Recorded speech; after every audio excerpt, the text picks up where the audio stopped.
JK Yadav Films present और जी से करबो JK Yadav Films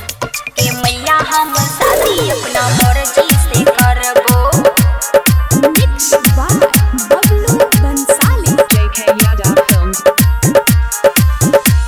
होई बिहा के बाद बर्बादी गे नहीं करबो हमें सारा बिसे शादी गे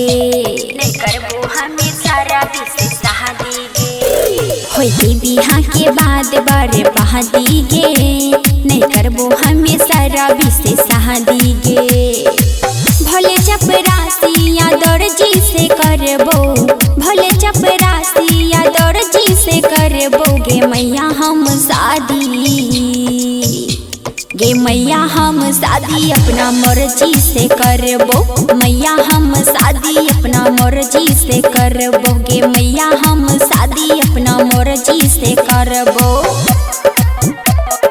मर्जी से करबो JK Yadav Films गे मैया हम शादी अपना मर्जी से करबो।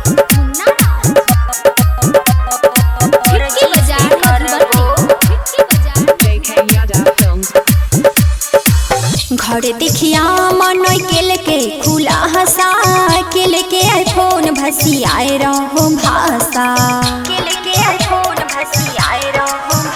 हाँ हाँ घर देखिया हम मनोई केल के खुला हंसा केल के आईफोन भसी आए रहो भाषा कहै छियो हम नहीं फर्जी से करबो कहै छियो हम नहीं फर्जी से करबो के मैया हम शादी गे मैया हम शादी अपना मर्जी से करबो गे मैया हम शादी अपना मर्जी से करबो गे मैया हम शादी अपना मर्जी से करबो मर्जी से करबो JK Yadav Films गे मैया हम शादी अपना मर्जी से करबो।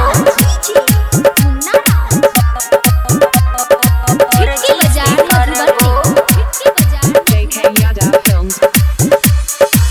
राइटर मिथुन के नहीं रहो कॉल गे कहल कोई छौ लड़का में बड़ बड़ झोल गे कहल कोई छौ लड़का में बड़ बड़ झोल हाँ हाँ राइटर मिथुन के नहीं रहो कॉल गे कहल कोई छौ लड़का में बड़ बड़ झोल गे। बड़की दीदी के देवर जी से करबो बड़की दीदी के देवर जी से करबो गे मैया हम शादी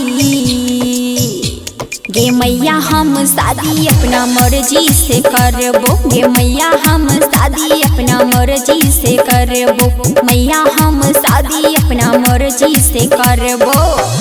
JK Yadav Films